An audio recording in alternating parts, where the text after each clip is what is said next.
Hi. Hi. எப்படி இருக்கீங்க? நல்லா இருக்கேன். அது என்ன புதுசா கண்ணாடி இது வரைக்கும் பார்த்ததே இல்லை எந்த இன்டர்வியூலயும். அது எதுலயுமே கண்ணாடி போட மாட்டேன். லைட்டா கிளார் அடிக்குது அதுக்காக தான். கிளார் அடிக்குதா? அப்போ லைட்டை திருப்பி சொல்லிட்டுமா? லைட் இல்ல உங்க மேக்கப். சரி ஓகே, நீங்க ஏதோ ஃபீல் பண்றீங்க. நான் கண்ணாடி கைட்டிட்டேன். ஐயோ நான் ஃபீல்லாம் பண்ணல, போட்டுக்கோங்க.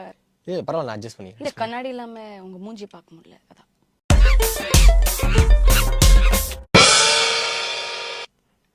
இல்லை இப்போ நீங்கள் சொன்னதுக்கப்புறம் நான் கண்ணாடி போட்டுருவேன். பட் போட்டுட்டு இருந்தாலும் கொஞ்சம் ஓவராக இருக்கும். இன்டர்வியூ முடிக்கிற வரைக்கும் இவர் கண்ணாடி போட்டுட்டு தான் பண்ணுவாரா அப்படின்னு. வேணா இதுக்கு ஒரு ஐடியா இருக்குது. இப்போ ரீசெண்டாக நீங்கள் பார்த்தீங்கன்னா நம்ம வந்து கண்ணை மூடிட்டு யாரையாவது எந்த ஒரு ஆக்ட்ரஸையோ இல்லை யாரையாவது நம்ம வந்து அவங்கள நினச்சிக்கிட்டே இருந்து அப்படியே வந்து மைண்டில் திங்க் பண்ணிட்டே இருந்து கண்ணை திறந்தோன்னா அவங்களே நம்ம எதிரில் உட்காந்துருக்காம இருக்குமா? நீங்கள் வேணா மனசில் வந்து மைண்டில் வந்து விஜயோ இல்லை சூர்யாவோ அந்த மாதிரி கண்ணை மூடி நினச்சிக்கலாம். நான் என்ன வேணா நினைச்சுப்பேன். ஆனால் முன்னாடி இருக்கிறது நீங்கள் தானே. நான் என்ன பண்ணுறது? எனக்கு இப்ப ஆசைதான் சூர்யா இருக்கணும்னு ஆசைதான், விஜய் இருக்கணும்னு ஆசைதான். இல்லையே, நீங்க தான் இருக்கீங்க. எனக்கு கூட பாருங்க, ஜோதிகா இருக்கணும்னு ஆசைதான், பிரியானது இருக்கணும்னு ஆசைதான். என்ன பண்றது? சரி, ரெண்டு பேருக்கும் அது ஒர்க் அவுட் ஆகல, அது முடிச்சு. சரி ஓகே, ஏதோ ஒன்று. ஃபர்ஸ்ட் வந்து பாத்தீங்கன்னா ஒரு 1-on-1 ரவுண்டு. இது வந்து நான் ஒரு கொஸ்டின் கேட்பேன், பதிலுக்கு நீங்க இன்னொரு கொஸ்டின் கேட்பீங்க. ஓகே சரிதான். ரெடியா நீங்க? உருப்படியா கேட்பீங்களா? கேட்போம். இல்ல இதே ஸ்டார்டிங் மாதிரியே தான். இல்ல ப்ரிப்பேர் பண்ணிக்கணும்ல, மைண்ட் ப்ரிப்பேர் பண்ணிக்கணும். சரி, இப்ப நானே ஃபர்ஸ்ட் கொஸ்டின் கேக்குறேன். இப்போ நாங்கள் எக்ஸ் ரிட்டர்ன்ஸ் தானே பண்ணோம். ஸோ இப்போ போகிற இன்டர்வியூலலாம் ஆப்வியஸ்லி எக்ஸ் நீங்கள் திருப்பி வந்தீங்கன்னா என்ன பண்ணுவீங்க அப்படின்னு கேட்குறாங்க. இப்போ நான் உங்களுக்கு அதை கேட்குறேன். உங்கள் எக்ஸ் திருப்பி வந்தால் என்ன பண்ணுவீங்க?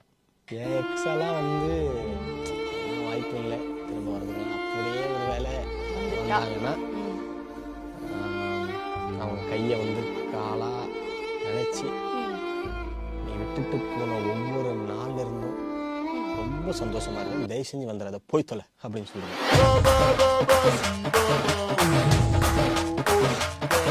இது நீங்க அவங்க கிட்ட சொல்லுவீங்க? ஆமா. இல்லையே, எனக்கு தெரிஞ்சு அவங்க தான் உங்ககிட்ட சொல்லுவாங்க. ஏன்னா கண்டிப்பா அவங்கள விட்ட நாள்ல இருந்து அவங்களுக்கு வாழ்க்கை நல்லா போயிருக்கும். ஸோ வந்து அப்படி கிடையாது. நீங்க என்ன நினைச்சீங்க? என்ன நான் ஏதோ சைக்கிக் பாய் ஃப்ரெண்ட் கிடையாது. நான் வந்து எவ்வளவு கேரிங்கான ஒரு பர்சன். என்ன அப்படி என்ன கேரிங்கா பண்ணீங்க சொல்லுங்க. நீங்க பாருங்க, நான் வந்து கேர்ள் ஃப்ரெண்ட் இல்ல, ஒரு கெஸ்ட் வந்தா கூட அவங்க வரதுக்கு முன்னாடி என்ன வேணும், டீ வேணுமா காஃபி வேணுமா அப்படின்றத கேட்டுட்டு தான் வந்து உள்ளே உட்கார வைப்பேன். நான் இவ்வளவு நேரம் வந்திருக்கேன், ஒரு வார்த்தை கூட கேட்கல உங்களுக்கு என்ன வேணும்னு. இல்ல கெஸ்ட் வந்தா தானே. தப்பு தான், இந்த இன்டர்வியூக்கு வந்தது என்னோட தப்பு தான். முதல்ல உங்களை யார் இன்டர்வியூல எடுக்க சொன்னாங்க? என்ன வார்த்தை கேக்குறீங்க நீங்க? தமிழ்ல தாங்க கேட்டேன், புரியலையா? இங்கிலீஷ்ல சொல்லுங்க. என்னுடைய கரியர்னுடைய உச்சத்தை விட்டுட்டு இந்த ஆங்கரிங்க்கு நான் வந்திருக்கேன். ப்ளே பாய்ங்கிற உச்சத்தை விட்டுட்டு நீங்க இந்த மாதிரி ஒரு ஆங்கரிங்கிற ஃபீல்டுக்குள்ள வந்திருக்கீங்க. கரெக்ட்?